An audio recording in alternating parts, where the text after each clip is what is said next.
Bien, bonjour jeunes gens.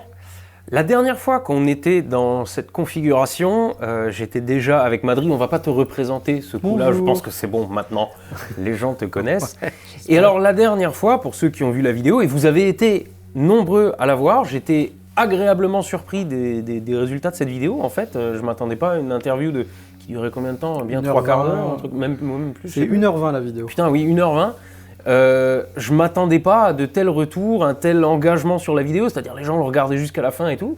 Et puis surtout, ce dont on va parler maintenant, parce que justement, le but c'était de faire une œuvre caritative, on peut dire ça comme ça. D'aider quelqu'un en tout cas, oui. Oui, voilà. Et vous nous avez suivis à fond.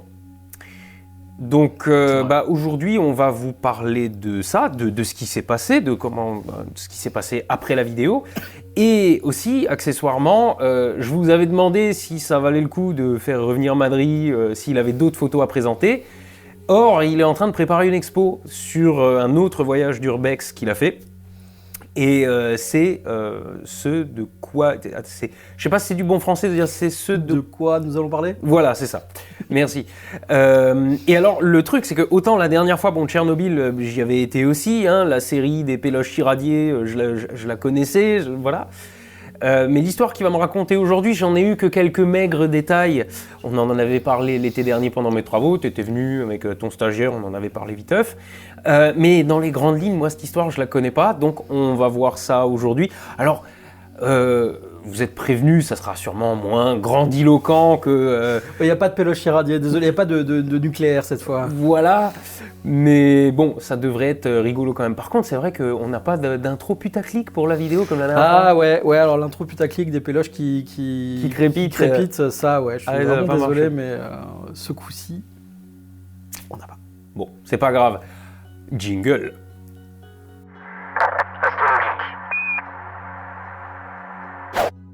Bon, et du coup, sans plus attendre, Madrid, je te suggère que tu nous racontes cette histoire en fait. Alors avant ça, on va parler d'Alex. Oh putain, mais oui, mais alors la honte. Putain, moi j'étais déjà parti dans les photos en Italie. Oui, non, c'est vrai que t'es venu parler de deux trucs aujourd'hui. Oui, je préfère commencer par parler de ça. Ouais, non, mais c'est mieux qu'on en parle d'abord, ouais. Voilà.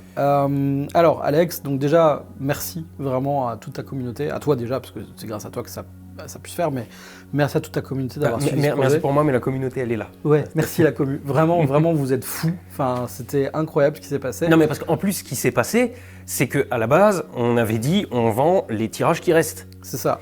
Et il y a des gens qui ont dit ouais, non, mais celui-là, je voudrais machin. Et donc, tu t'es retrouvé à faire des retirages. Ouais, alors bon, déjà, on va dire les réservations des 15 qui étaient à vendre se sont à peu près faites en 4 heures. Alors ouais, il y a un truc qu'il faut savoir aussi, c'est que les premiers d'entre vous qui sont arrivés, qui ont dit « Ah zut, j'aurais bien aimé la grande roue, elle était déjà prise », c'est parce que la vidéo était même pas en ligne que je lui avais déjà dit... Que c'était pour lui. Ouais, j'ai pris la grande roue du coup, elle est en haut, elle est encore dans son papier bulle, je l'ai pas accrochée, mais il vient de me la ramener là en fait. Et donc oui, j'y suis allé aussi de ma petite... Et donc voilà, donc c'était assez fou parce qu'il y a eu vraiment un engouement très très grand pour le projet. En 4 heures, effectivement, les 15 étaient réservés. C'était simplement premier mail arrivé, premier servi. C'est ce qu'on avait dit. Oui. J'ai fait très simple. Et dans la nuit qui a suivi, entre le vendredi soir et le samedi matin, j'ai eu quasiment 200 mails qui sont tombés dans la boîte.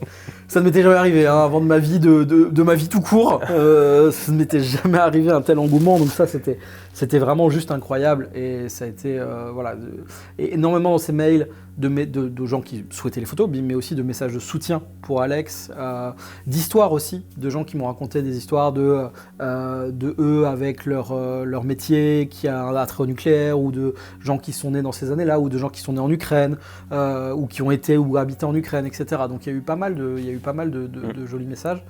Et puis en fait j'ai compilé ça, moi, en un document Word que j'ai envoyé à Alex. Voilà, alors j'ai pas tout mis parce qu'il y a un moment donné où c'était redondant, mais tous les messages qui étaient justement un peu différents, etc., je lui ai envoyé pas mal de choses pour lui montrer aussi le soutien que vous lui avez apporté. Encore merci. Vraiment, c'était incroyable. Alors, et donc, je t'interromps juste une seconde. Donc, Alex, on interagit nous avec lui, mais oui. Alex, il est sur les réseaux sociaux, mais il n'est pas genre YouTube, machin, etc. Donc, pas du tout. On a des photos, on va voir si on peut vous les montrer, en fait. Et si on peut vous les montrer, s'il nous en donne l'autorisation, elles seront dans le montage et sinon, elles ne seront pas dans le montage. Voilà. Donc oui, Alex, je discute beaucoup avec lui par Messenger parce que ou par WhatsApp, c'est les canaux les plus simples. Simple mais pas simple parce qu'en ce moment il y a très peu de réseau, il est toujours autour de la zone, enfin dans la zone de Tchernobyl, et donc voilà, le réseau passe très mal. Les quelques photos qu'il a pu m'envoyer, ça a mis des plombes. Entre le moment où il me dit je t'envoie des photos et le moment où les photos sont vraiment arrivées chez moi, il se passe un quart d'heure quoi. Malgré la compression Facebook, donc, ce qui fait que bon, voilà. Et puis voilà, donc en fait, au niveau chiffres, ce qui s'est passé, c'est que sur la première donation, les 15 vendus, il y a eu 7 900 € qui ont été levés au total, plus 200 € qui étaient de 3 dons qu'ont fait 3 personnes qui n'ont même pas pris de photo. Qui n'ont même pas pris de photo, voilà. Donc il y a eu, c'était même 220 € puisqu'il y a eu 2 dons de 50 € et un don de 120 €. Sur mon PayPal, ils ont demandé s'ils pouvaient le faire. Au début, ça me gênait un peu, et puis j'ai dit finalement, on dit oui, parce que ça fait juste des sous en plus pour Alex. Donc ça, c'était juste incroyable. Ça fait donc 8120 € au total qui ont été levés sur la première vente, et ça, c'était fou. Je m'attendais pas à ce que ça aille aussi vite.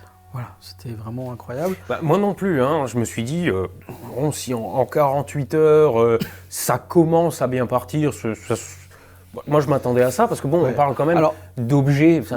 Après, donc, en 4 heures, c'était certes réservé, mais après, il y avait toute la notion il fallait que ce soit encore payé avant que ce soit. Voilà. Donc, ça a quand même pris quelques jours à ce que tout soit payé, tout soit calé, etc. Que j'ai les adresses de tout le monde quand il y avait des envois, que j'ai les désiderata de chacun, etc. quoi. Mais franchement, ça s'est passé de manière vraiment assez incroyable. Moi, ça m'a coûté environ 1 000 € à peu près. Donc, ces 1 000 € de coûts, ça a été les caisses américaines à faire pour les cadres en caisse américaine, tout simplement. Ensuite, il y a eu les envois. Là, on parle de quelque chose qui oscille entre 500 et 600 € de frais d'envoi au total pour les envois qu'il y a eu à faire. À ce jour, tous les envois ne sont pas complètement faits encore. Il en manque 3, si je ne dis pas de bêtises, 3 ou 4, qui partent soit là en toute fin de cette semaine, soit début de semaine prochaine. Donc c'est vraiment là, on est sur la clôture. Si je ne dis pas de bêtises, quand tu es venu ce matin, tu es allé en livrer une encore. Oui, tout à fait. Alors en main propre, certes, mais je suis allé en livrer une. Et voilà, donc les envois se font, ça c'est en train de se finaliser. Ça prend un peu de temps, forcément, la création des caisses en bois a pris du temps, etc. Bref, c'était pas forcément le plus simple. Ouais.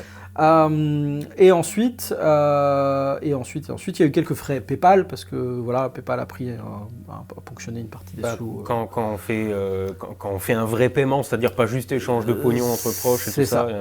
C'est ça. Donc bref, le tout, en termes de frais, on arrive sur 1 000 € de frais dépensés. Et donc, Alex a reçu 7 150 € et les sous sont déjà chez lui.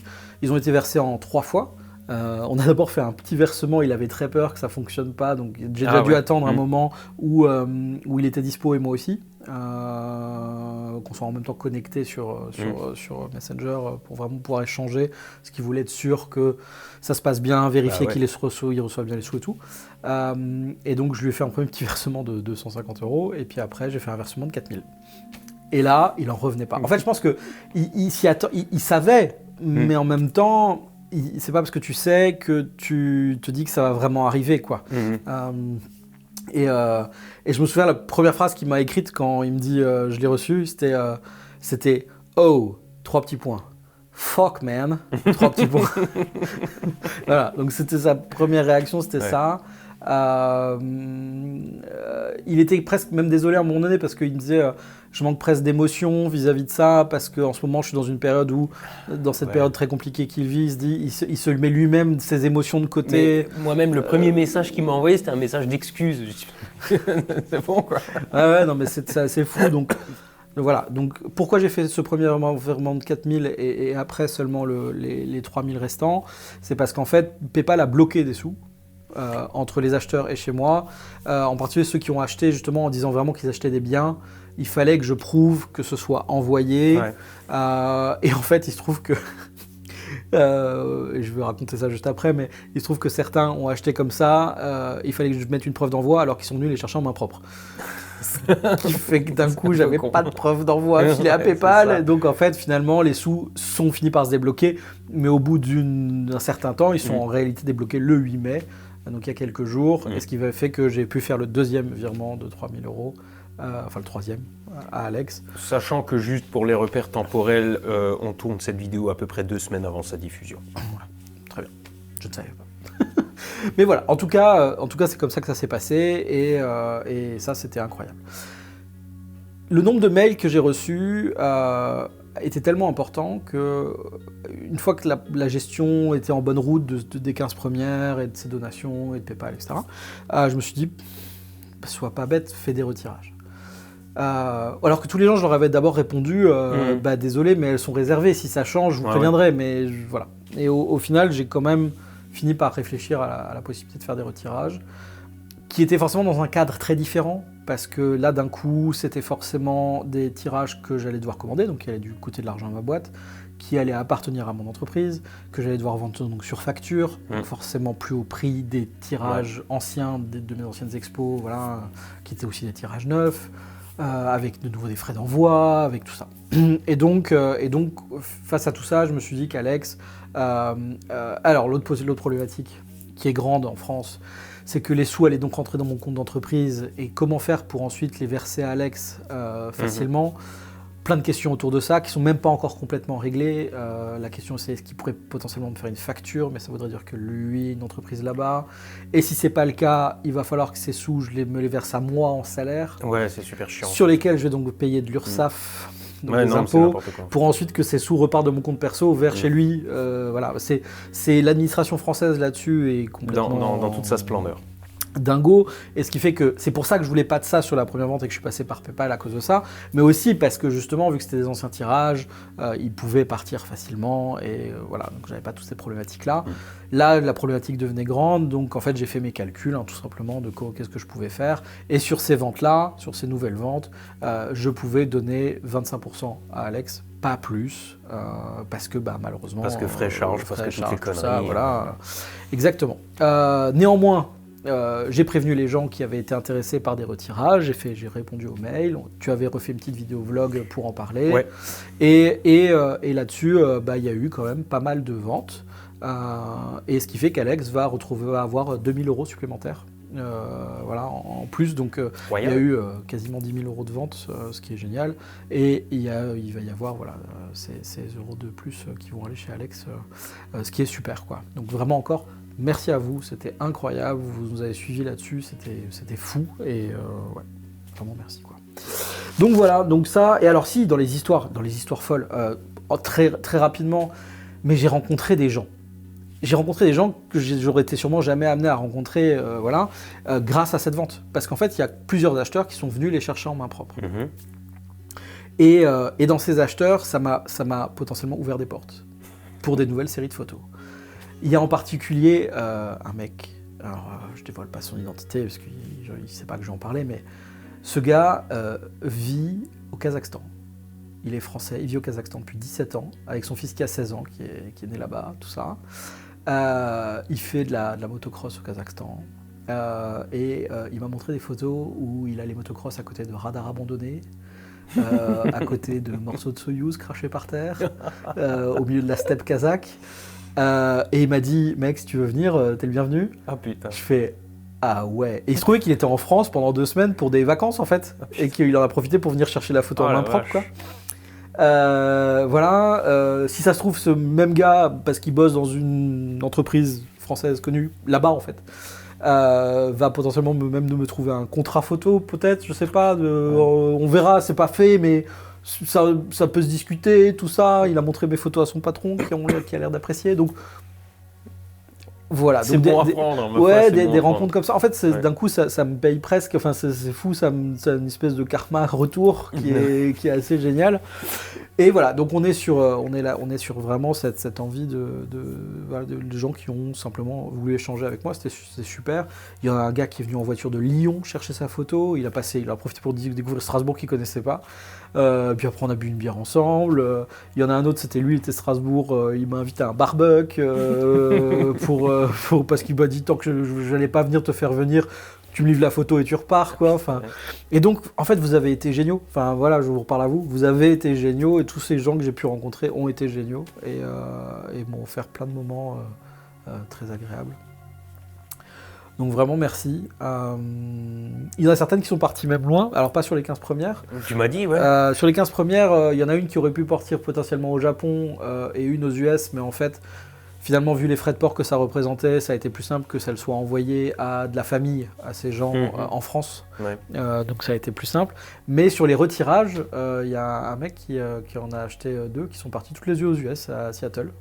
Alors pas encore parce que, bref, ils sont en vacances, mais elles vont partir. Et voilà, donc c'est assez incroyable de se dire, il y a des tirages qui partent aussi loin, quoi. C'est pas comme si tu n'avais pas déjà des tirages oui, aux États-Unis. Ouais, mais à la limite, oui, certes, mais je sais pas, de voir cet engouement en fait. Oui, on est d'accord, bien entendu. Et alors bien sûr, il y a l'engouement pour Alex, il y a l'engouement pour cette histoire, pour ce qu'on a vécu et pour aider quelqu'un, ce qui est magnifique. Mais il y a aussi beaucoup de gens qui m'ont parlé de mon travail et de ce que leur évoquaient mes photos et tout ça. Et franchement, ça fait vraiment plaisant. C'est vraiment plaisant d'entendre tout ça. Il y en a d'autres aussi qui m'ont écrit en me disant qu'ils aimaient pas.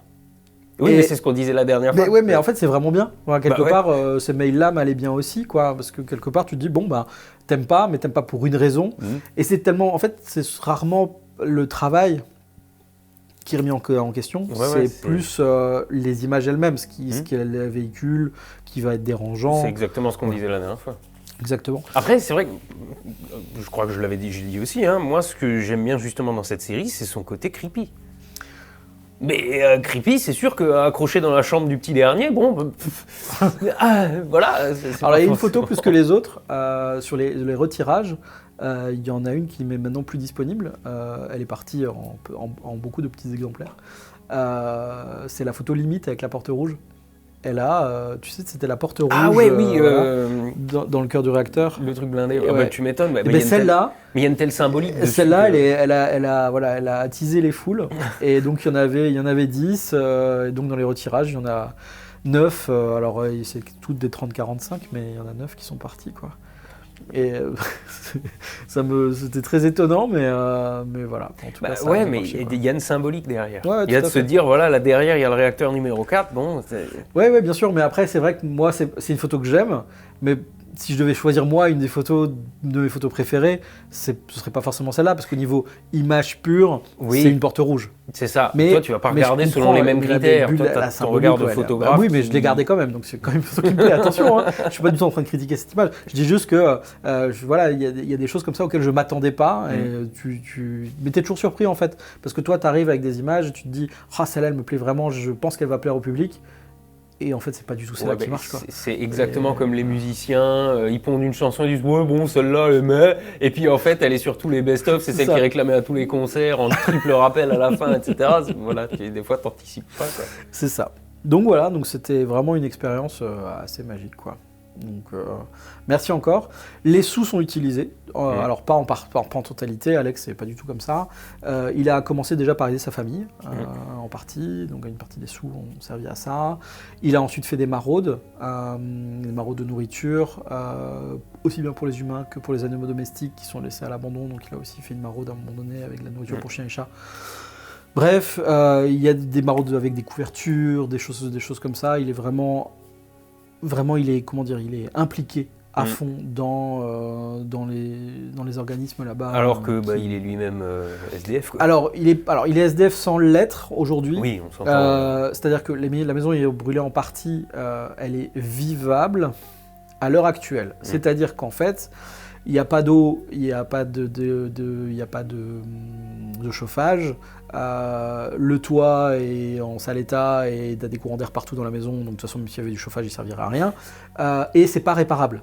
Donc, vu que là, il recommence à faire chaud, ils ont au moins un toit sur la tête et ils sont protégés des intempéries et donc il vit toujours avec sa femme là. Mais il sait très bien que dès que l'hiver va revenir, ce sera plus le cas et il va falloir bouger et ou réparer. Si c'est réparable, il a l'air de dire que ça l'est pas trop, mais à voir ce qu'il en est.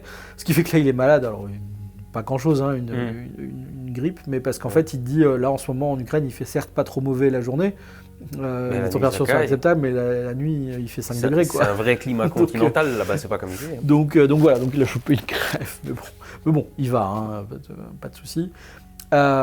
Et puis, ce qu'il fait aussi, c'est qu'il continue quelque part son travail d'historien de la zone. Et là-dessus, il a retrouvé dernièrement dans des poubelles autour de la zone des pellicules photos qui ont été jetées sûrement par les Russes, qui ont voulu, je ne sais pas si c'est une volonté, mais qui ont jeté ces trucs-là et qui sont en fait des archives en partie de la zone. Et donc des pellicules photos, donc il m'a envoyé aussi des photos de la poubelle où il les a retrouvées, des pellicules qu'il a alignées sur une table, où là il est en train de passer du pinceau dessus, du pinceau doux pour virer toute la terre, machin, essayer de les réaplanir, voilà. Il me disait qu'il voudrait peut-être utiliser une petite partie de la somme pour acheter un scanner et pouvoir scanner ces images pour avoir vraiment des datas ensuite qui soient plus facilement sauvables que des films qui peuvent se brûler, tout ça. Donc voilà, donc il continue de faire ça aussi. Et ouais, il passe vraiment son temps à aider les autres, aider son pays, aider l'histoire de son pays. Donc voilà, c'est juste à la personne à qui je pense qu'il fallait faire cette donation, quoi. Donc, je suis d'accord. Donc ça me va très bien. Voilà, donc voilà pour les nouvelles. C'est vrai que s'il m'a envoyé quelques photos de tout ça, s'il me donne l'autorisation de diffuser ces images, je les foutrai au montage, je me débrouillerai. Mais voilà, mais en tout cas. Donc voilà, vous savez à peu près tout. Enfin, moi je sais. Vous savez, pardon. Donc voilà, vous savez à peu près tout. Si vous voulez toujours acheter des tirages, revoir l'ancienne vidéo, tout ça, des retirages pour continuer d'aider un peu Alex au passage, ben, c'est toujours possible, hein, c'est pas fermé. Donc voilà, mais en tout cas, là le geste est déjà incroyable. Bah, du coup, on va enchaîner, je pense. Oui, du coup, enchaînons. Donc, du coup, oui, bah, la deuxième partie de cette vidéo, deuxième partie de cette discussion, c'est ma nouvelle série. Alors on va juste faire un petit point chronologique. Oui. C'est une nouvelle série, oui. Mais que tu as faite il y a déjà quelques mois, en fait. Il y a un an. Il y a déjà un an ? Ouais, je l'ai faite à l'été 2020. Alors, c'est un peu moins d'un an, parce que c'était au mois de juillet 2020. Quand est-ce que tu me l'avais montré ? 2021. Ouais, ça devait être dans ces eaux-là. Pas 2020. Donc... Oui, le point, c'est je l'ai fait cette série au mois de juillet 2021, donc il y a un peu moins d'un an. Mais pour l'instant, personne ne l'a vu. Ou quelques très rares personnes. Arnaud l'a vu, puisque voilà, on est copains, donc quelques copains l'ont vu, bien sûr. Je suis privilégié. Mes parents l'ont vu. Mais elle n'a pas été diffusée sur Internet, elle n'a pas été mise sur mon site Internet. Pour l'instant, voilà. Je la gardais un peu de côté. Déjà parce que sur mes séries perso, j'aime toujours attendre avant de faire la post-prod. Et en particulier, avant de faire ce qu'on appelle l'editing, donc la sélection des images, j'aime vraiment attendre, parce que je pense qu'on est mauvais si on sélectionne ces images trop tôt, après le retour à la maison. Il faut les regarder à froid, pas dans l'émotion. Voilà, il faut les regarder à froid. Et ça, c'est quelque chose qui m'a été appris par Jean-Christophe Béchet, qui est un très grand photographe français de reportage, qui édite plein de bouquins magnifiques. Et lui, il nous a expliqué un jour sa technique pour faire son editing. Et donc, il t'explique qu'en fait, il fait des images. Imaginons, il a fait 1000 images sur un reportage. Il rentre chez lui, il regarde les 1000 photos vite fait sur l'ordi. Toutes celles qui sont juste basiquement mauvaises, floues, totalement ratées, mal éclairées, peu importe. Celles-là, il les jette, sans même se poser de questions. Ce qui fait qu'en gros, ça en fait la moitié. Donc, il en reste 500. Ces 500 images, il va les imprimer en 10 par 15, en petit. Les 510 par 15 sont rangés dans une grande boîte à chaussures. La boîte à chaussures est mise dans un placard, qui est le placard aux boîtes à chaussures. Et ensuite, il oublie cette boîte à chaussures pendant minimum 1 an. Oh la vache. Si ce n'est plus. Et il disait que dans son placard, il y a des boîtes à chaussures qui ont 7-8 ans. Putain. Et un jour, quand ça lui prend, il ouvre le placard et il sort une des boîtes à chaussures. En se disant, c'est celle-là que j'ai envie de bosser maintenant. Voilà, ça fait 7 ans que j'ai fait ces photos. Je sors la boîte à chaussures. Et là, il a des grandes tables chez lui et il étale tous les 10 par 15.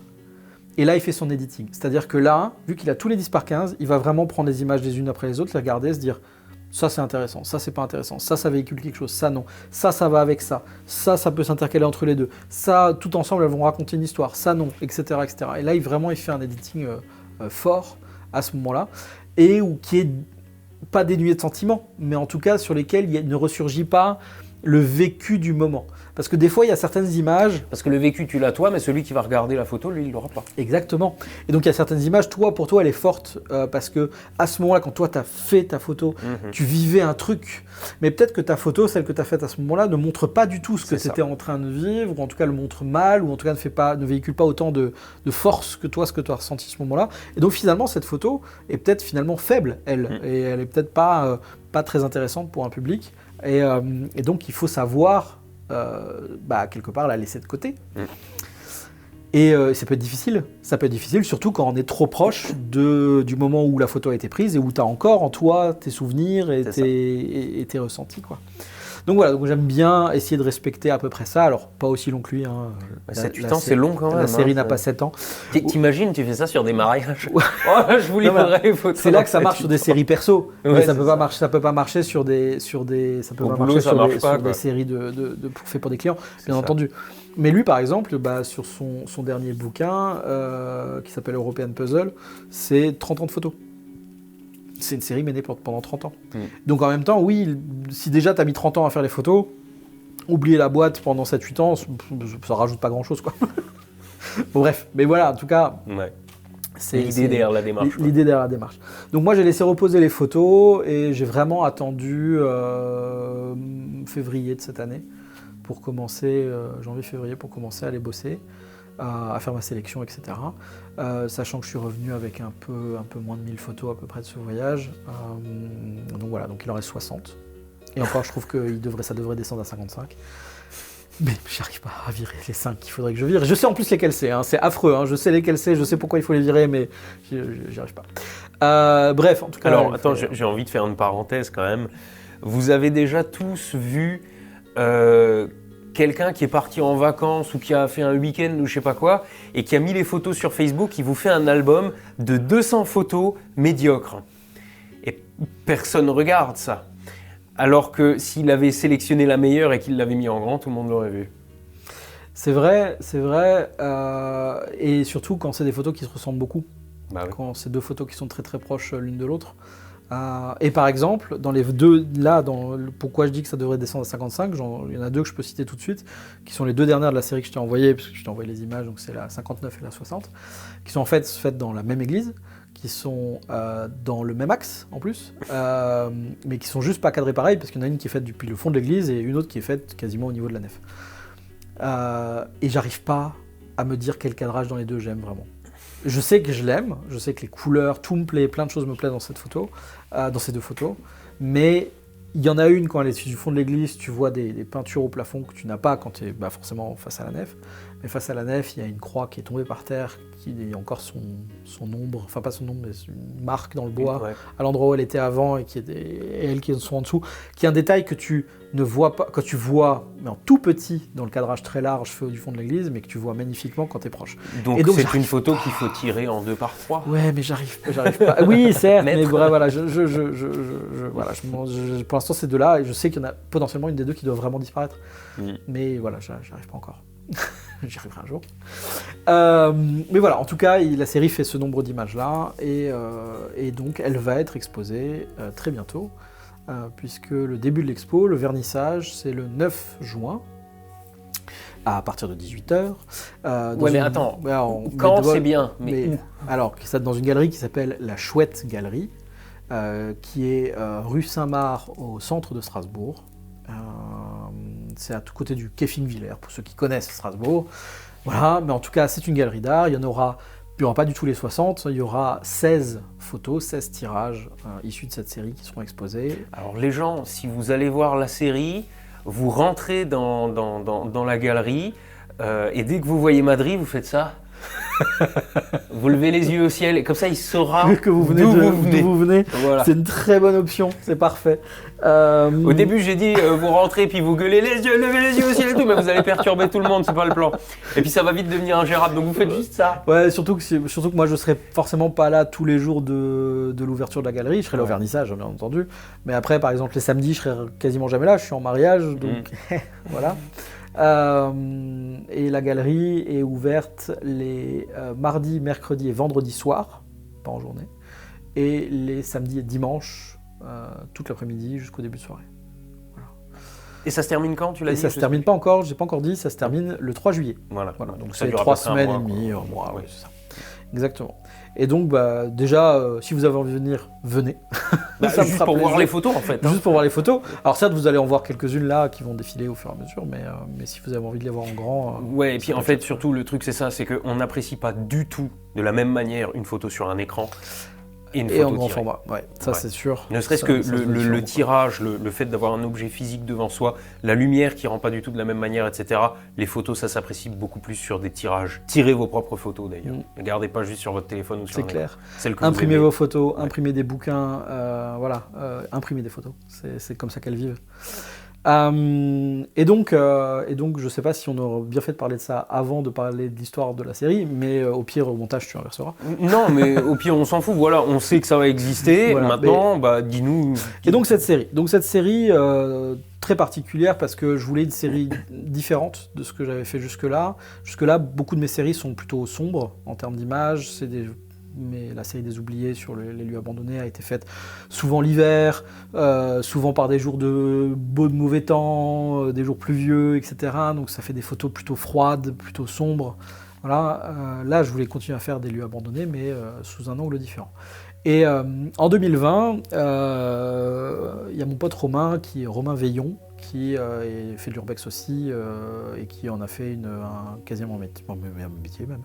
Parce qu'il édite lui des bouquins, hein, carrément. Donc là, il a un bouquin qui est sorti d'ailleurs il n'y a pas si longtemps. Donc si vous voulez vous offrir un bouquin très beau, il y a son bouquin qui s'appelle Green Urbex, qui est disponible dans toutes les bonnes librairies de France. Normalement, voilà, et qui est vraiment top. S'il s'appelle comme ça, c'est parce que Romain a vraiment une approche assez particulière. Alors, il fait d'autres séries, mais il a une approche assez particulière sur ce bouquin-là. Il a vraiment photographié beaucoup la végétation qui reprend ses droits, donc les lieux où il va y avoir des fougères qui poussent au mur, hein, des arbres, des choses. Voilà. Donc, c'est assez intéressant.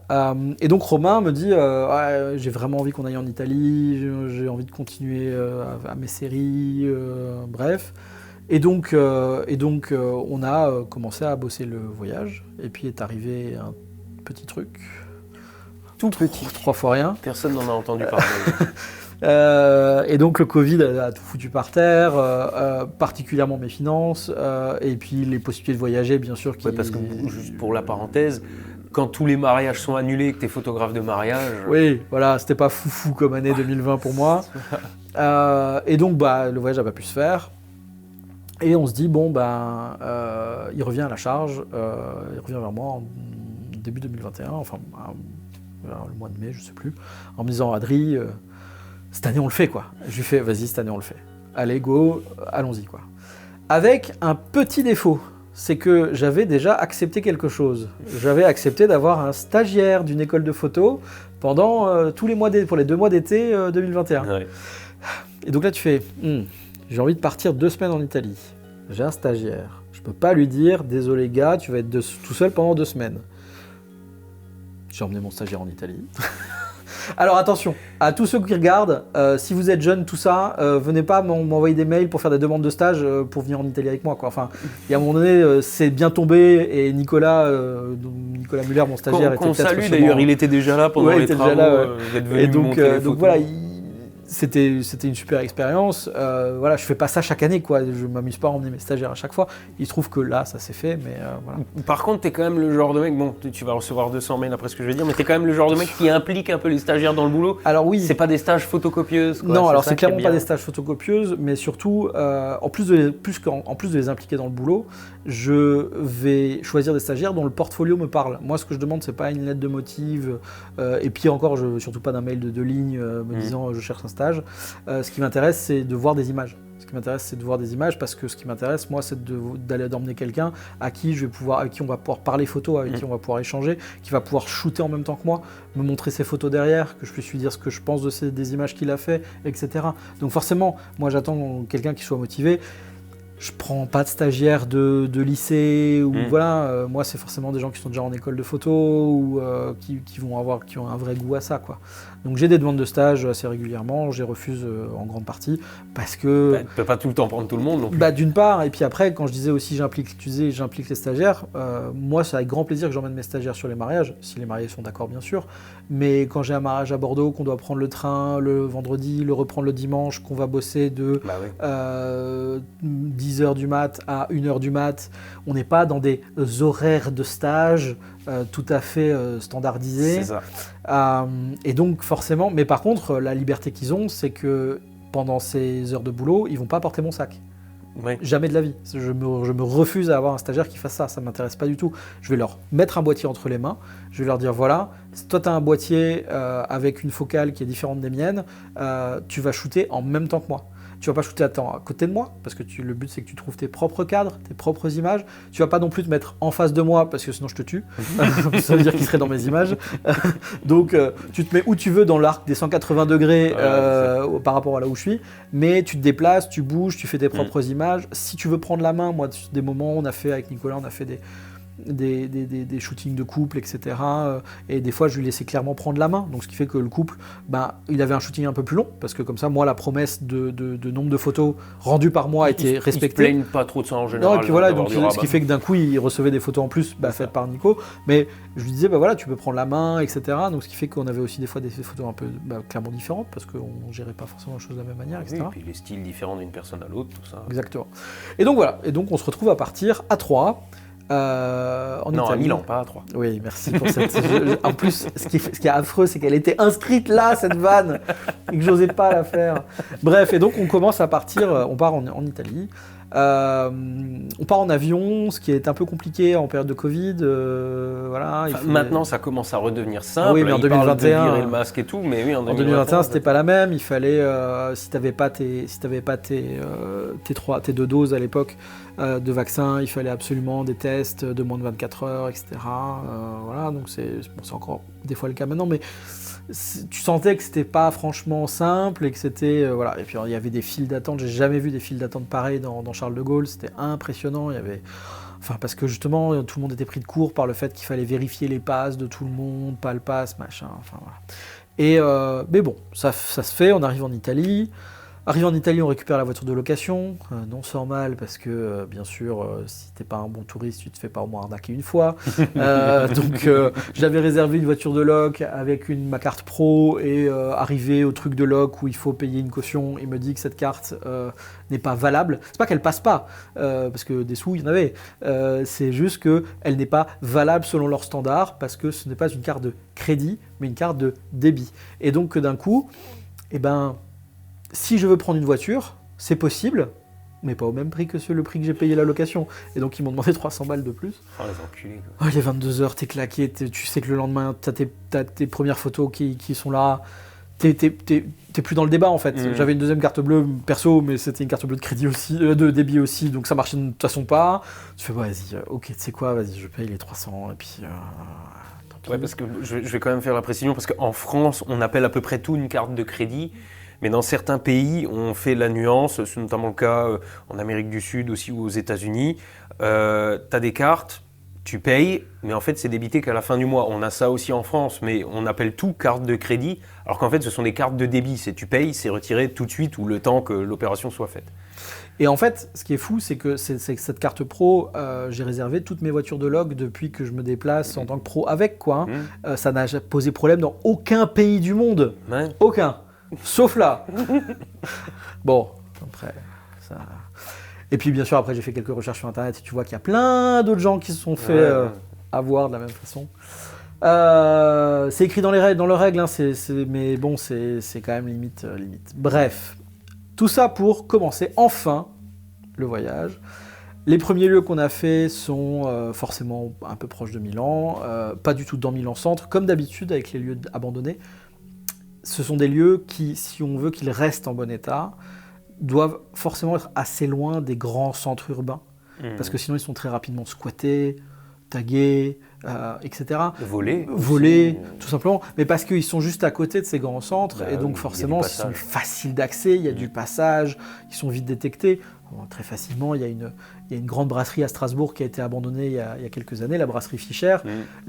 Entre le moment de son abandon et le moment de ce que j'appelle sa destruction, c'est-à-dire pas détruite par une entreprise, mais où elle était plus du tout valable pour des photos parce qu'elle était taguée, tout le cuivre avait été retiré, etc. Il s'est passé 6 mois, quoi. Mais parce qu'elle était collée au centre-ville de Strasbourg, donc enfin voilà. Et donc forcément, c'est des lieux qui sont assez loin, donc tu rayonnes et tu fais déjà beaucoup de voitures. Et on commence par ça. C'est pas tout à fait la première photo que j'ai faite, parce que en vrai c'est la 4e, parce que j'ai recadré 3 fois, mais c'était l'axe que je voulais. Et voilà, on commence par cet endroit incroyable, cette villa dans laquelle j'ai fait 3 photos. Et voilà, donc déjà premier axe c'est compliqué parce que on trouve la villa, elle donne en plein sur une rue passante d'un petit village certes, mais en plein sur une rue passante. Et tu te dis mais jamais de la vie on rentre là, quoi. Tout le monde nous voit, tout le monde nous crame, donc tu commences à chercher par où tu peux rentrer. Tu trouves pas, et puis tu finis par te dire ouais mais le parc il a l'air immense derrière mais tu le vois pas vraiment, et tu fais un tour de pâté de maison énorme et là d'un coup tu te rends compte qu'il y a une grille un peu dure de grimpette mais qui devrait passer, et t'arrives dans une espèce de jardin. T'as des antécédents toi avec les grilles. Les grilles, les antécédents. Ouais, donc tu te dis mais bon ça passe. Là parce que juste pour la parenthèse, un jour ils sont allés faire de l'urbex avec un pote, ils sont restés accrochés en haut de la grille, finis aux urgences et tout le merdier. Enfin, c'est ça. Ouais, donc voilà, des antécédents avec les grilles, il y en a eu. Donc ce qui fait que bon, mais finalement on rentre et on tombe sur cette pièce quasiment dès le début et tu fais waouh, ok, je sais pourquoi je suis venu. Putain ouais. Et ça vous présente tout de suite le but de cette série. Le but de cette série, quasiment tous les lieux que moi j'avais envie de faire, c'était des lieux dans lesquels il y avait de la peinture. De la peinture sur les murs, sur les plafonds, où il y avait de la couleur aussi, beaucoup de couleurs dans ces lieux. Le moins qu'on puisse dire, c'est que dans cette série, putain, les mecs, ils ont foutu de la peinture partout, et pas juste de la plat au rouleau, quoi. C'est ça. Alors, c'est pas toujours de bon goût, c'est pas toujours, voilà. C'est un peu kitschoun, c'est un peu kitschoun, ouais, carrément. Mais justement, vraiment, le but de cette série, c'était ça, c'était de montrer vraiment de l'urbex, mais de manière peut-être plus joyeuse. C'est coloré. Voilà, plus coloré. Et puis, c'est pas trop détruit, comparé à certaines photos que tu as fait où c'est vraiment écaillé, c'est vidé, c'est machin. Là, c'est vivant, quoi. C'est vraiment. Ouais, là, c'est vivant, ouais. Et donc voilà, donc on commence par ça, et c'était déjà un moment incroyable. La suite de l'aventure. Juste entre parenthèses, donc ça, c'est un des tirages que tu vas présenter. Tout à fait. Oui, alors ce tirage-là, donc c'est un des tirages qui va être exposé à la galerie. Donc c'est un des 16. Il y aura 4 formats de tirage. Il y aura ces très grands formats, c'est le plus grand format qui est, puisqu'on est déjà sur du 120 par 90, donc centimètres. Donc c'est une belle pièce. Il y aura des formats carrés en 90-90. Quand je parle du format, je ne parle pas du format de la photo elle-même, je parle vraiment du format du cadre, soyons précis. Parce qu'on en a un là, on vous le montrera après. Il y aura des formats 60-80 et il y aura des formats 40 par 53 qui seront les plus petits. Donc il n'y aura pas plus petit que ça, des fois je fais plus petit, mais là, non. Ce que tu me disais tout à l'heure, c'est l'architecture, t'aimes bien que ça en impose, quoi. C'est ça. Donc je trouve qu'il y a besoin un peu de cadres, de grands cadres, surtout quand ça fourmille de détails comme ici, où d'un coup, justement, quand tu as un grand tirage, tu vas pouvoir aller chercher. Voilà. C'est vrai que sur un truc de cette taille-là, on voit un petit peu les détails. Tu vois la marque de la bouteille. La bouteille, les trucs, le bougeoir, machin, une chose que tu verrais pas sur une photo c'est ça. En 20 par 30 ou en 30 par 45. C'est ça, exactement. Et donc voilà, donc c'est aussi pour ça que ça m'intéressait de faire des grands tirages. J'ai voulu faire des tirages assez différents de ce que j'ai fait jusqu'à présent. Jusqu'à présent, je faisais beaucoup de contre-collés sur plaques de Dibond, des fois avec des caisses américaines, des fois pas, et ou à des photos qui arrivaient vraiment jusqu'au bord de l'image, qui par exemple était le cas sur la série de la zone sur Tcherno. C'est vraiment ça que j'avais fait. Mais chacune de mes séries, pour moi, doit appeler à des tirages différents, un style de tirage différent. Et donc là, je suis parti là-dessus parce que j'avais vraiment cette envie que les gens ressentent l'image différemment. Et je trouvais que le cadre blanc amenait ce recentrage du regard vers l'image. Tu te perds moins dedans. Quand t'as pas de cadre, tu vas vraiment des fois te perdre dedans. Là, ça donne au regard une rigueur à avoir. Un cadre. C'est fou quand même, comme ça marche bien. Donc voilà, je voulais vraiment ça, et je l'ai choisi du bois de teck pour l'entourer, parce que cette série, vous voyez dans les images qui défilent sûrement, est assez chaude en termes de colorimétrie générale, et tout simplement parce que c'est le soleil de l'été de l'Italie qui éclairait les lieux photographiés. On est sur des tons proches. Donc voilà, donc je voulais ces tons assez proches dans ce cadre, et je trouvais que ça marchait vraiment bien. On reste sur un très beau papier mat d'Armad, donc il n'y a pas de vitre sur ces cadres, et donc on est sur un papier de chez Annemul qui s'appelle le Photorac 308, qui est un papier très très beau, mais qui... Sachant que les gens Annemul, c'est un peu dans le style Canson. Canson, vous connaissez probablement pour le papier à dessin, mais à la base, c'est du papier photo. C'est ça, exactement. Voilà, donc on est assez proche de ça, avec ce très beau papier. Donc voilà pour la finition des tirages. Et donc oui, donc le voyage va très vite continuer. Pourquoi très vite continuer ? Parce que il y a un moment donné où vis-à-vis des lieux choisis, puisqu'on était parti pour en faire une quarantaine, c'était le plan de départ. Ça fait beaucoup 40 lieux en 12 jours. Oui, ça fait beaucoup. Ouais. Ça fait beaucoup. Mais ça ne s'est pas tout à fait passé comme prévu. Mais au départ, voilà, on avait 40 lieux et on devait descendre jusque dans les Pouilles. Et donc ça fait quelques bornes à faire, quoi. Surtout que forcément ces lieux sont pas tous sur un trajet direct. Vous imaginez bien qu'il y a souvent des incursions où tu fais des allers-retours de 200 bornes juste pour aller faire un lieu et revenir sur la route principale et continuer à faire ton voyage, quoi. Donc on faisait 400 km par jour à peu près. On faisait environ 4 lieux par jour. Voilà, c'était à peu près le rythme qu'on avait, des fois un peu moins parce qu'il y avait plus de bornes. Il y a aussi le fait que tu ne sais jamais. Tu fais de l'urbex, tu fais un truc où tu accèdes à des endroits où on ne t'ouvre pas les portes avec le grand sourire. C'est à toi de trouver tes accès, c'est à toi de rentrer, tu as un point sur une carte en te disant c'est là où tu sais que c'est là, mais tu sais jamais ce que tu vas y trouver, et puis tu ne sais pas si tu vas pouvoir rentrer et ni à combien de temps ça va te prendre. Est-ce que tu as juste une pauvre grille à passer et puis après tu es dedans, ou est-ce que tu vas passer une demi-heure ne serait-ce qu'à trouver un accès, quoi. Et puis si tu n'en trouves pas, qu'est-ce que tu fais ? Est-ce que tu repars parce que tant pis, tu as encore de la route, ou est-ce que tu essaies de fouiller plus longtemps en perdant du temps, enfin, ce genre de voyage est compliqué à organiser à cause de ça. Par exemple, une anecdote toute simple, c'est les hôtels. On avait réservé que la première nuit. Bah oui, après tu sais pas où tu vas finir. Et oui. Et donc en fait, on réservait tous les soirs vers 17h. On allait sur booking.com, on regardait à peu près où on en était. On regardait... alors j'étais le seul à conduire, parce que la voiture était réservée à mon nom déjà, et puis Romain n'a pas le permis en plus, donc voilà. Et en fait, il me disait, t'as encore un peu de jus là, t'es pas trop crevé, tu peux encore faire 1 heure, qu'est-ce que tu... Voilà, et on regardait vers où ça nous amenait, et puis en fonction, on se réservait un hôtel dans ce coin-là, quoi.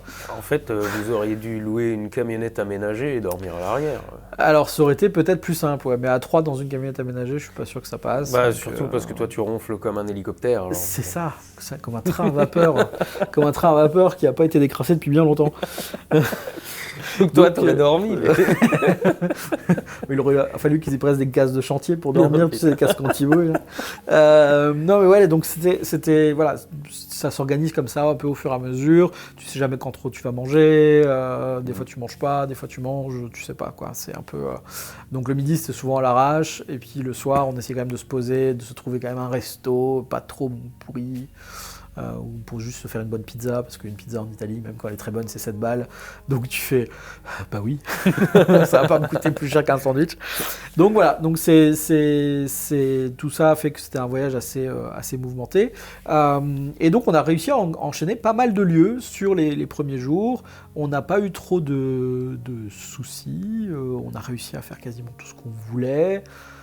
Des fois par souci de timing on a simplement éliminé 2 lieux sur des 40 parce que juste ça aurait fait vraiment des boucles trop longues et qu'à un moment donné on n'allait pas s'en sortir au niveau temps.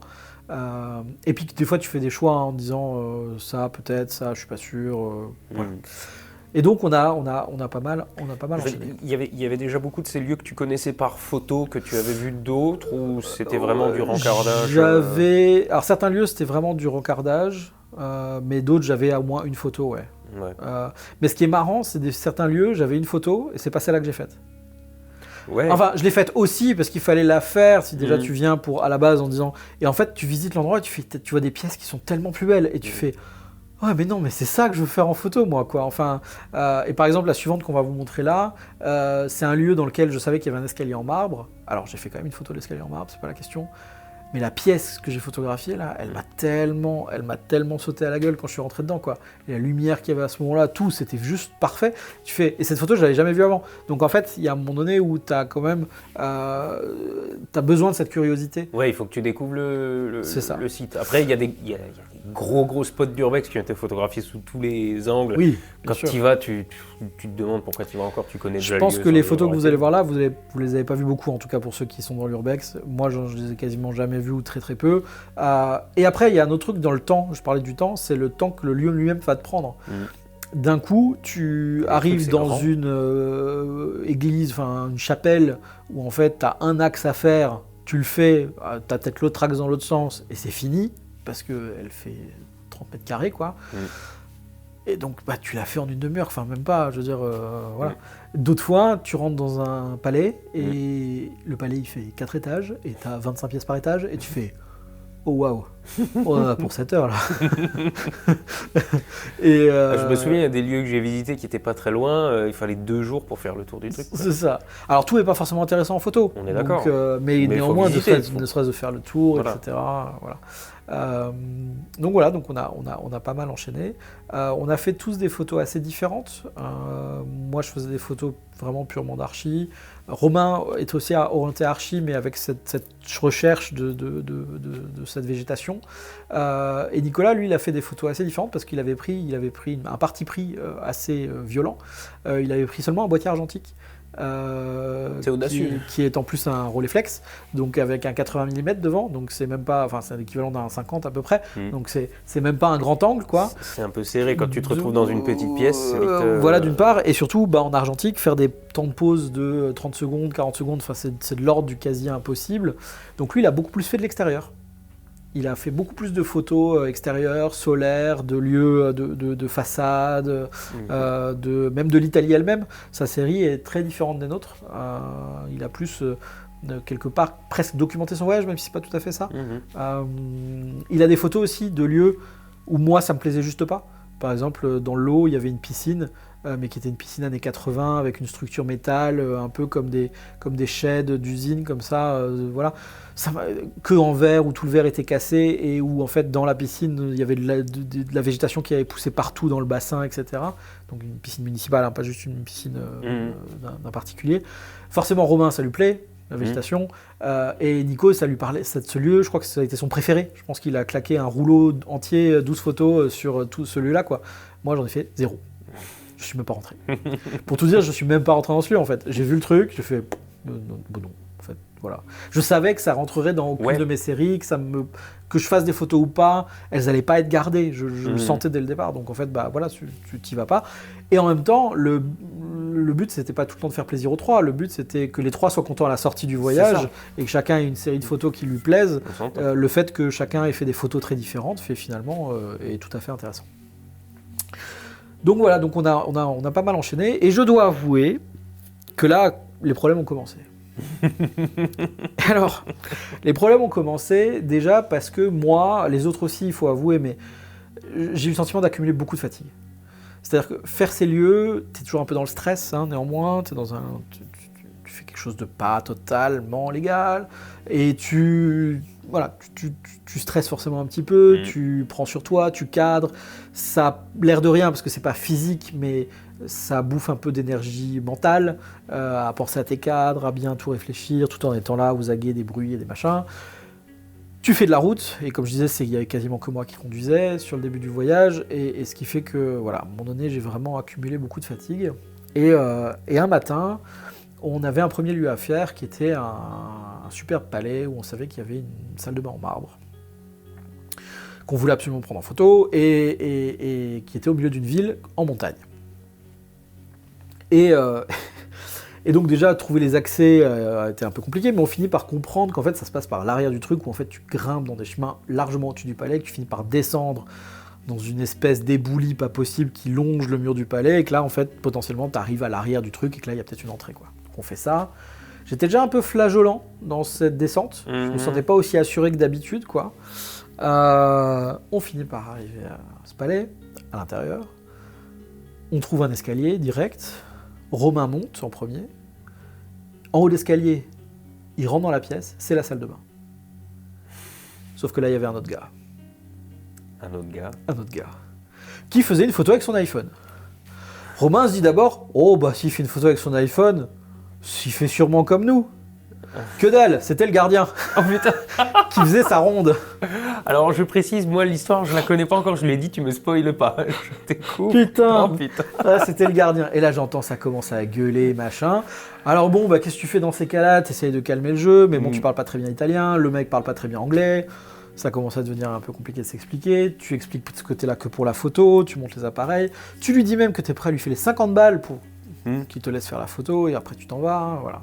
Il n'a rien voulu savoir. Et il nous a dégagés. Voilà, bref, on s'est fait dégager Manu Militari. Le mec a continué à nous suivre. Nous, on a juste arrêté de lui parler, c'était plus simple. Et on est retourné à notre voiture qui était assez loin, donc il a arrêté de nous suivre. Et puis on est allé à notre voiture. On est reparti en étant un peu emmerdé. Un peu frustré aussi. Voilà, et très frustré. Un peu emmerdé et très frustré. Cette photo-là, on la voulait. Et mieux pur que ça, il y en a un de nous trois qui l'a vu. C'est-à-dire, il a vu la pièce et avec l'appareil photo dans les mains. Et voilà. Donc bon, lieu foutu. Romain aurait potentiellement souhaité y retourner. Mais moi, je lui dis, mec, mais on a tellement de trajets encore. Enfin voilà, si on commence à... ça va être compliqué. Et donc, on enchaîne sur un deuxième lieu que Romain voulait vraiment faire aussi pour sa série avec la végétation, parce que c'était une ancienne usine à eau. Donc, il faut s'imaginer dans la forêt, dans une vallée, une ancienne usine qui captait le mouvement de l'eau pour créer l'électricité, et où la végétation a totalement repris ses droits à l'intérieur. Vous ne verrez pas cette photo de moi, parce qu'elle n'existe aucune photo de cet endroit faite par moi n'existe, tout simplement. Et là aussi, descente sur un terrain un peu glissant. Alors glissant, il pleuvait pas rien, au contraire, il faisait 35 degrés et la terre était très sèche. Et d'un coup, tu te retrouves dans la forêt avec la pente un peu comme ça. Et tu sens la terre pas très stable sous tes pieds, quoi. Et je suis passé en premier. Et j'étais vraiment pas loin. Moi, je la voyais. J'étais un peu encore au-dessus, mais je la voyais. Et ce qui devait arriver arriva. Hein. Un de mes pieds est parti. J'ai juste eu le temps de tourner le dos d'un coup sec pour le sac à dos, à cause du sac à dos photo, parce que je voulais pas péter 2 Hasselblad qui étaient à l'intérieur. Voilà. C'est les appareils dont on parlait la dernière fois qui les ont pris d'une petite voiture. Un argentique, un numérique. Donc bref, donc je tourne d'un coup sec pendant la chute et je tombe sur le dos. Et je tombe sur une souche avec mon dos. Et je me souviens pas, vraiment, parce que moi je me souviens pas, mais je hurle apparemment, bien. Sec, court, mais bien. Et à ce moment-là, Romain et Nico, qui étaient derrière moi à quelques mètres, Romain a dit à Nico, je crois que le voyage est fini. Ça, je l'ai pas entendu, moi, hein, ils me l'ont rapporté après. Et bref, j'ai réussi à me tenir, je suis pas parti plus loin parce que j'ai réussi à me raccrocher à une branche avec la main, et ils sont venus, ils m'ont enlevé le sac à dos des épaules, parce que j'arrivais pas à me relever. Donc je leur ai dit juste, les gars, si vous arrivez à me tirer le sac à dos en arrière, parce que là, avec le poids du sac à dos, j'y arrive pas. J'ai pété mon trépied. Alors pas gravement, ça a pété un morceau de carbone en haut, et ce qui fait que un des pieds bougeait, mais quand il était posé vraiment au sol, il restait stable. Et donc après, je l'ai fait réparer une fois revenu en France. Et puis j'avais vraiment bien mal. Un t-shirt jaune était devenu, le t-shirt jaune que je portais ce jour-là est devenu très rouge à cet endroit-là. Ça a un peu pissé le sang, et voilà. Donc on descend, on finit par arriver quand même à l'usine. J'en profite juste pour faire une parenthèse. L'urbex, ça se fait pas au pif, hein, parce que je sais qu'il y a beaucoup de gens qui veulent tenter ou quoi, mais des bonnes godasses, on va pas n'importe où, n'importe comment, un pantalon très fort, machin, on est souvent amené à aller dans des endroits chelous et à se faire mal. Ouais, c'est très vrai. C'est très vrai. Donc l'exemple en est que même moi qui en fais depuis des années, qui fait gaffe, ça finit par quand même à un moment de tomber dessus. Donc dans l'usine, au-delà du fait que moi, la végète, tout ça, ça m'intéressait pas plus que ça. De toute façon, j'avais mal. Enfin là, j'étais en état de choc. Hein. Vraiment, c'est le genre de douleur où tu étais juste là, tu tournes de l'œil à moitié, tu sais pas où t'en es, etc. Donc j'ai juste fait pas de photos, quoi. Donc je les ai laissés faire des photos quand même, parce que t'es presque là. Bien sûr. Sachant qu'on avait une demi-heure de marche par rapport à l'endroit où la voiture était garée. Donc on avait déjà fait marcher plus de 25 minutes. C'est bien quand tu sens plus tes côtes. Hein, ouais, c'est super sympa. Et donc là, et en plus, donc, à l'aller, c'était que de la descente. Hein. Donc là, dans ma tête, au moment où j'étais à l'usine, la seule chose que je pensais, c'était putain, il faut remonter la caisse là. Oh la vache. Et donc, bref. Ils finissent par finir leurs photos, ça va vite, hein, ils vont vite quand même. On remonte à la voiture, tu te tapes une bonne côte pour remonter. C'est là que tu découvres qu'il y avait un vrai chemin pour aller à l'usine. Que tu n'avais pas trouvé à l'aller, c'est pour ça que tu avais pris la pente à la con et que je suis tombé. Et que là tu vois, qu'en fait quand tu arrives à l'usine, d'un coup, tu vois un chemin qui prend un autre angle et qui commence à remonter tout doux, qui suit le truc et tu fais putain. Voilà, bref. Et donc tu remontes à la voiture, c'est là que l'urbex s'improvise pas non plus. Alors on a été un peu con sur un truc mais pas totalement. On avait une trousse de pharmacie, mais il était resté dans le coffre de la voiture, il était pas dans les sacs à dos photo. Bon enfin. En tout cas, trousse de pharmacie, donc désinfectant, tout ça, gros hématomes, grosses plaies, mais pas plus que ça. À partir de là, conduire a été compliqué. Alors au départ, j'avais vraiment mal. Alors j'ai eu mal tout le reste du séjour, mais vraiment, c'est-à-dire que j'en dormais très peu la nuit au début, même avec des antidouleurs. Et j'avais vraiment un hématome qui devenait violet, bleu, changeait de couleur tous les jours. Mais je savais pas ce que j'avais. Je me suis dit, juste j'avais un hématome, ça avait pas l'air cassé. Bon. T'es tombé sur le flanc alors? Ouais, je suis tombé sur l'arrière du dos, là, mais sur le côte, ouais. Complètement sur les côtes. Et donc je suis revenu en France, je vous raconte la suite du voyage après, mais juste pour finir avec ça, je suis revenu en France, et une semaine après être revenu en France, j'avais vraiment encore mal la nuit, particulièrement me coucher était très difficile pour moi, parce que je pouvais déjà pas dormir de ce côté-là, mais là je me disais que c'était à cause de l'hématome. Mais même quand je me mettais de l'autre côté, ça tirait aussi de ce côté-là. Vraiment une bonne fort. petite fêlure ou un truc comme ça. 2 côtes fêlées. Oh, putain. Voilà. Donc je suis allé voir un toubib qui m'a fait ah bah oui, c'est 2 côtes fêlées. Hein, c'est cassé. C'est pas cassé, mais c'est fêlé. Quoi. Ouais, tu vas en chier pendant 6 semaines, et voilà, bisous quoi. Donc voilà, donc j'ai quand même pris cher. Essaye de pas rigoler, de pas tousser. Alors pire que ça, d'éternuer. Oh putain. La première fois que j'ai éternué, après cette chute, j'ai cru que j'allais tourner de l'œil. Et c'était bien 3 jours après, ou 4 jours après, hein, j'avais pas éternué depuis. Et d'un coup, j'éternue, et ça me fait un mal. Je fais, mais plus jamais j'éternue de ma vie, en fait. C'est terminé, il faut que mon corps oublie ce fonctionnement. Ça ne marche pas du tout. Donc voilà, bref, j'ai vraiment mal. C'est là que, bah oui, certes, il n'a pas été déclaré comme conducteur de la voiture, de loc, etc. Mais heureusement que Nico était là et qu'il avait son permis. Et voilà, donc il a commencé à conduire aussi. J'ai pu reprendre le volant quelques fois, mais il y a des moments où vraiment ça me tirait fort. Ça m'a empêché de faire 2 lieux, parce qu'il y avait vraiment de l'escalade à faire sur l'un d'entre eux. Et l'autre, on était de nouveau sur un terrain comme ça. Oui, tu t'es dit une fois par deux. Les deux. En plus, là, j'avais déjà la fatigue. Là, je l'accumule encore plus parce que j'arrivais mal à dormir la nuit. Ouais. Donc, c'était vraiment compliqué. Donc là, c'est 2 lieux que moi, j'ai refusé de faire. Mais je les ai laissés y aller. Hein. J'aurais dit juste, moi, les gars, je retourne à la caisse. Je vous attends à la caisse. C'est pas grave. Faites vos photos. Pas de soucis, quoi. Juste, moi, je peux pas, quoi. Néanmoins, on a continué, on en a fait quelques-uns. On a continué à en faire plus que quelques-uns, on en a fait beaucoup. Donc le voyage, c'était donc descendre depuis Milan jusque dans les Pouilles. Dans les Pouilles, il s'est passé un truc. Alors, je ne sais pas s'il y a un film, vous, la commu, je ne sais pas s'il y a un film que vous avez vu, mais si j'ai un conseil cinématographique aujourd'hui, c'est voyez le film qui s'appelle Délivrance, qui est un film totalement incroyable. Alors, si vous êtes jeune, peut-être pas, parce qu'il y a quelques scènes un peu pas simples.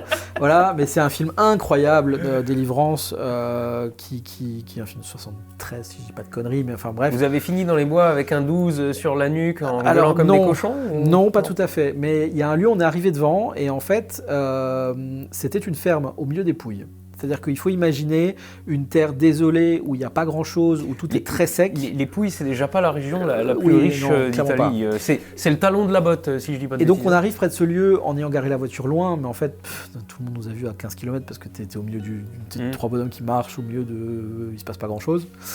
Sans arbres, sans forêt, sans rien pour te planquer, bon. Et tu arrives au lieu, et là, il y a 3 chiens qui te sautent dessus. Et tu fais « Ok ».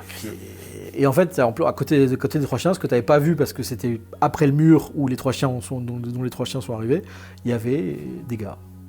Mais ils étaient devant la porte d'entrée du manoir. En fait, le manoir ne servait plus, il servait de dépotoir. Et c'était des gens d'une ferme. Mais clairement, là, à ce moment-là, la gueule qu'ils avaient, le fait qu'ils s'en foutaient un peu, tout en s'en foutant pas trop, avec les chiens qui te sautent dessus. Ils étaient en train de picoler à une table et de jouer aux cartes et machin. Ils se grattaient un peu, bidule. Enfin, bref, je sais pas. Il y a eu un moment là, donc, on leur a demandé si on pouvait rentrer. Parce que tant qu'à là, t'es grillé, donc de toute façon, voilà, ça sert à rien d'essayer de vouloir rentrer illégalement. Les bars vont de toute façon te sentir à 5 km avant que tu reviennes. Donc tu demandes si tu peux rentrer, tu négocies un peu, tu leur files 20 balles, les mecs te disent oui, ils te laissent rentrer et ils ferment la porte derrière toi. J'ai un peu flippé, je dois avouer. C'est con, hein, c'est très con, parce qu'en fait, c'est rien passé. Derrière, tu vois, on a fait nos photos, on est reparti, nickel. Quand j'étais là-haut, je les ai emmerdés, les deux autres, j'étais là, putain, les gars, je me sens pas bien, je sens pas cette affaire. Hein.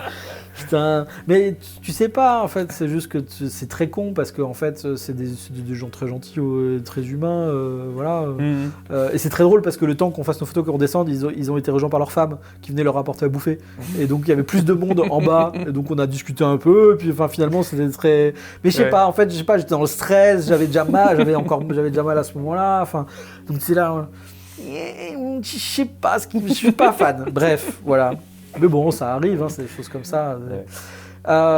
On a loupé un autre lieu, alors qui m'aurait même pas été publié sûrement dans la série là, mais que j'avais vraiment envie de faire, qui était une carrière de marbre abandonnée. C'était vers la fin du voyage. Oh, je crois que tu m'en as vaguement parlé de ça. Ouais, alors ça, je suis dégoûté de l'avoir loupé, mais là aussi, c'est la fatigue qui a joué contre nous. On arrive au lieu, pareil, t'as une immense grippe dans la descente qu'empruntaient les camions avant pour aller chercher le marbre. Donc tu gares la voiture devant, tu passes la grille, tu peux passer par en dessous, donc c'est cool. Et tu descends. Et alors là, t'es en montagne, hein, c'est une carrière de marbre, hein, donc c'est pas des choses qui se font dans la plaine. Donc la descente est pas petite, quoi. Donc un peu de pente et tout.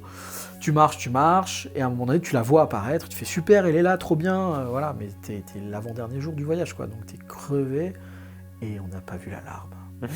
Il y avait un faisceau, il était même pas fait pour les piétons. Ce faisceau était tellement grand et haut que c'était clairement un faisceau pour empêcher des camions d'y aller, pour aller voler du marbre, tu vois. Ouais. Et il était ultra visible, c'était un poteau avec le faisceau là, posé. Enfin, voilà. Franchement, on n'aurait pas été crevés, je pense qu'on l'aurait vu et on aurait juste eu en faire le tour. Et voilà. Sauf que non, nous, des couillons, on marchait. Vraiment, et bam, faisceau. Et là, t'entends l'alarme sonner et ça sonne dans toute la vallée. Genre le son se réverbère dans toute la vallée, ça sonne fort, et t'es là, oh putain de merde. Et tu vois personne sortir des baraquements, parce qu'il y avait des baraquements en bas dans la carrière, quoi, forcément. Mais tu vois personne, elle est abandonnée en même temps, tu le savais, donc voilà, il y a personne. Mais tu dis, tout le monde l'a entendu, quoi. Tous les villages aux alentours ont entendu l'alarme, c'est pas possible. Donc qu'est-ce que tu fais ? Tu cours, tu remontes en courant dans la pente là, tu repasses sous la grille, tu charges la caisse, tu repars. C'est le genre de truc pareil, tu vois, tu fais. Et là, t'es dans l'hésitation. Y retourner, pas y retourner. À un moment, t'entends que l'alarme se coupe, tu l'entendais encore hein, quand t'étais dans la voiture, mais t'entends qu'elle se coupe, tu fais putain, elle s'est coupée. Et après, tu fais ouais, mais si là, à cause de l'alarme, il y a un gars qui vient dans 1 heure ou dans 1 heure et demie, c'est pile à ce moment-là qu'on y est. Enfin, tu vois, voilà, toujours pareil. Ouais. Qu'est-ce qu'on fait, que quoi. Et là, t'as aussi le truc de, on est laté. On est laté de fatigue. Là, vraiment, c'était... Et là, il y a eu une décision de groupe qui a été... Non, mais en fait, les gars, là, on avait une ville pas très loin où il y avait notre hôtel qui était déjà prévu. Ville côtière. Non, là, juste, on va se poser à l'hôtel. On va prendre une douche. Ensuite, il va être 4-5 heures de l'après-midi. On va aller boire des spritz au bord de la plage et manger un bon truc. Et ça va être la fin du voyage, en fait. C'est bon, on en a fait assez, en fait. Vraiment, on a... C'est vrai que quand on voit la série, là, on se dit, bon, ça va. N'y êtes pas allé pour rien. Donc, en totalité, on a fait 30 lieux, réellement. Il y en a 5 que moi, j'ai pas fait. Il y en a 2 qui ont été faits en plus par les 2 autres que moi, j'ai pas fait. Et 3 qu'on a loupé vraiment. La carrière, le palais. Et puis un qui était totalement détruit, en fait, quand on est arrivé devant. Donc, voilà. Et il y en a 5 qu'on a... de la liste des 40 qu'on a juste squeezé. C'est-à-dire qu'on n'aimait pas aller devant. Ouais, c'était trop casse-couille. Trop compliqué, trop, ça rentrait pas dans le timing, quoi. Voilà, et donc ça fait une série que je trouve vraiment chouette, que j'aime beaucoup. Cette série a donc, on va dire, deux grandes marqueurs. D'une part, les peintures, qui sont quasiment dans toutes les photos. Alors pas tout à fait dans toutes, mais quasiment dans toutes. Il y a des trucs, c'est fou, les trompe-l'œil, tout ça, qui sont... Trompe-l'œil d'escalier, de rambardes, de fenêtres, qui sont assez impressionnants. Ouais. Et il y a beaucoup de voûtes également dans la série, beaucoup de formes voûtées. D'ailleurs, à un moment, celle avec la voûte où tu as l'impression qu'il y a du tissu dessus... C'est pas le cas, c'est de la peinture. Du trompe-l'œil, hein. Ouais. La voûte est là, ouais. donc, mais physiquement c'est juste une voûte, quoi. Ouais. Et, enfin c'est plusieurs voûtes. Et après les tissus c'est du trompe-l'œil, ouais, tout à fait. C'est comme la rambarde au-dessus de l'escalier, tu te dis la pièce continue là, non? Non, c'est du trompe-l'œil. C'est impressionnant. Et donc, ce qui fait qu'il y a ça, il y a le fait que c'est des trompe-l'œil, beaucoup de peinture, et puis ces voûtes. Ce qui fait que le titre de la série, c'est Sella una volta, qui veut dire en italien « il était une fois », mais volta veut dire aussi voûte en italien. Et donc, je trouvais que ça marchait bien sur le « il était une fois », mais aussi « il était une voûte ». Voilà, donc c'est le titre de la série. Et donc, il y en a 16 dans la galerie. Et puis, si vous voulez en acheter une avec un envoi, c'est possible aussi. Les envois ne sont pas inclus dans les prix cette fois-ci, parce que surtout sur ce genre de très grandes pièces, l'envoi va coûter un peu de sous. C'est plus le même délire. Ouais. Voilà, voilà, donc c'est une série qui va être limitée à 6 exemplaires. Chaque tirage va être limité à 6 exemplaires. Pour moi, elle vaut le fait d'être un peu plus limitée que la série sur le... Plutôt que de juste montrer celui-là, on va peut-être montrer l'autre. C'est vrai qu'on n'a pas du tout montré l'autre. Ouais. C'est vrai. Hop là. Alors, j'enlève celle-là. Touc. T'arrives à la mettre à la place de celle-là ou pas? Tu C'est-à-dire... la mets sur la table ou comment? Non, elle va se poser sur son papier bulle. Bon. Hop là.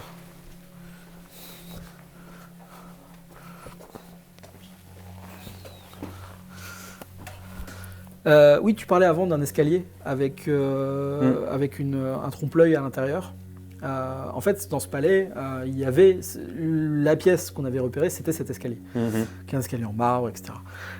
Et en fait, certes, j'ai photographié, et certes, j'ai gardé la photo parce qu'elle vaut le coup quand même. Mais j'ai découvert cette pièce. Et en fait, cette pièce, je l'ai trouvée dingue pour deux raisons. Déjà, ces murs bleus et ce plafond peint qui était très très beau. Mais au-delà de ça, cette lumière qui avait pile à ce moment-là. C'est-à-dire que tu as ces deux volets, ce volet qui est légèrement entrouvert, et tu avais le soleil qui était pile dans l'axe, et ça a créé cette ouverture de lumière. Oui, il y a un rayon de lumière vraiment qui rentre. Et j'ai vraiment l'impression que ça fait même caméra obscura. C'est-à-dire que là, on voit des stries dans les ombres qui n'ont pas l'air de venir de la pièce, mais qui ont l'air de venir de l'extérieur. Oui, ça vient en fait, je pense que ça vient du volet lui-même. Je pense que le volet étant pas neuf du tout, à mon avis, tu dois avoir des lattes de bois qui doivent bouger un peu. Alors je sais pas à quoi c'est dû exactement, mais oui. C'est comme il y a un petit rayon de lumière qui vient taper sur la fenêtre. Ah putain, ouais. Et ce petit rayon, c'est un trou dans le volet, très clairement. Ah ouais. Et t'as un petit rayon qui vient taper en bas, en décalé, quoi. Donc voilà, donc je pense que c'est juste des trous dans le volet qui font cette lumière. Mais ouais, cette pièce-là, d'un coup, elle m'a sauté au visage et j'ai fait ouais, ça c'est une photo. C'est une photo que j'avais jamais vue avant, quoi. Et elle me plaît beaucoup, c'est pour ça qu'elle a les couleurs sont vraiment. C'est vrai que ce bleu là, il est. Ouais, les couleurs de ces pièces étaient à chaque fois vraiment toute la série est comme ça, très très colorée, très voilà. Il y a un ou deux lieux qui sont blancs, moins colorés, mais parce que juste c'est du marbre. donc forcément. Pardon. Désolé. Désolé, c'est du marbre. Voilà, mais ce qui fait que. Mais ouais, il y a quelques photos un peu plus avec un peu moins de couleurs, mais sinon ouais, c'est vraiment. Mais il y a des gens, non seulement ils avaient du pognon et des fois des goûts douteux quand même. Hein. Oui, on n'est pas sur du très bon goût à chaque fois, hein, c'est pas la question. Hein, mais je trouve ça bon. Alors c'est vrai qu'il y a des lieux, ils sont à l'abandon, il n'y a pas d'héritier, il n'y a pas de machin, il n'y a pas de truc. Mais il y a quand même des lieux comme ça.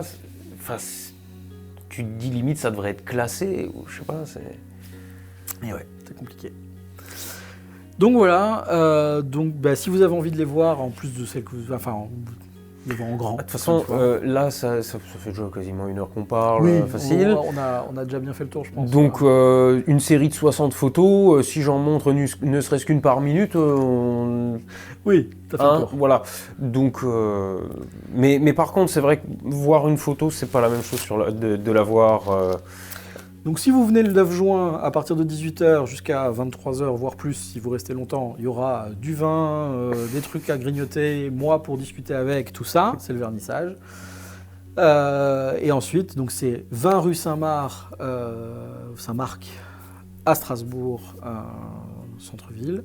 Et ça a lieu jusqu'au 3 juillet et c'est ouvert les mardis, mercredis de 18h à 20h. Dans la chouette galerie. Le vendredi de 18h à 20h, le samedi, le dimanche de 14h à 20h. Je vais y arriver. Yes.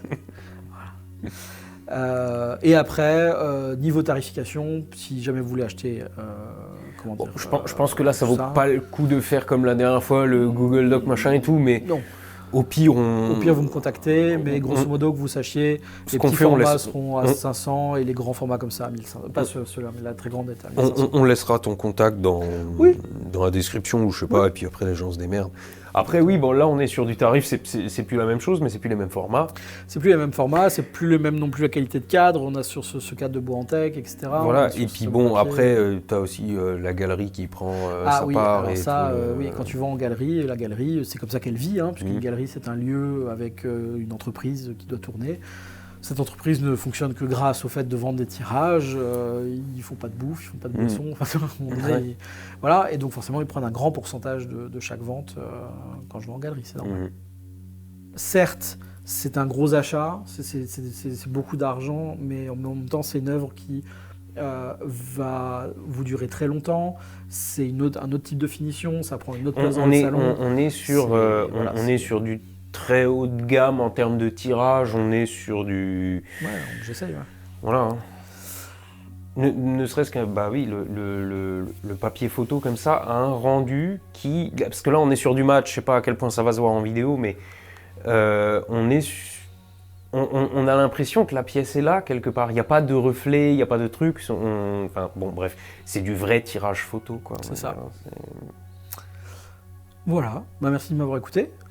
Merci de m'avoir réinvité. Ouais. Alors, je ne reviendrai pas tout de suite, par contre, parce que maintenant, il faut de temps pour que j'aille faire des photos. C'est ça. Donc mais si tu as des histoires à raconter, ma foi... pas demain. Si peut-être je vais au Kazakhstan dans quelques mois, on verra. Oh putain, ouais, ça serait top. On verra. Bah, d'ailleurs, si jamais tu programmes un truc, bon, je dis pas que je viens avec, parce que ça dépendra totalement de mon planning, mais... Préviens quand même, des fois que, tu vois, des fois que je me dise, bon, il y a peut-être un truc à faire sur place. Voilà. Bien sûr, ouais, carrément. Et donc voilà. Donc en tout cas, merci beaucoup encore une fois. Merci Arnaud de m'avoir invité. J'espère que ça vous plaira, j'espère que ça vous intéressera. N'hésitez pas à me contacter, que ce soit par mail ou quoi. Et surtout, n'hésitez pas à venir. J'ai vraiment hâte de vous voir. Et puis voilà. Pareil, je vais pas faire de promesses, mais je vais essayer. Il faut que je regarde mon planning. Je vais essayer d'être là au vernissage. Merci beaucoup. Pas de promesses, parce qu'il faut que je regarde, mais voilà. Pas de souci. Je pense que rien que je dis ça, il y en a 200 qui vont débarquer juste parce que je fais pas de séance de dédicace si je viens. Vous êtes prévenus. Je veux profiter des photos aussi.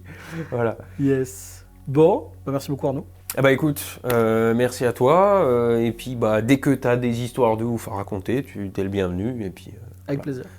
La dernière fois, ça avait bien marché ce format interview. Les gens avaient bien aimé le côté on raconte des histoires, tout ça.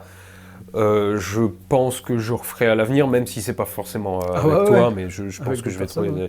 D'ailleurs, je vais essayer de convaincre Jean-François Clairvoy de venir raconter des histoires comme ça aussi. Il en a plein. Excellent. Voilà. Ce serait cool. Bon. Il n'y a plus qu'à conclure. Passez une bonne soirée, une bonne journée, une bonne nuit. Je sais pas quelle heure il est pour vous, quelle heure que vous regardez. Et puis surtout, levez les yeux au ciel. Et soyez astronogeek. À la royaume. Allez, c'est fini. Putain, on a à nouveau discuté 1h20.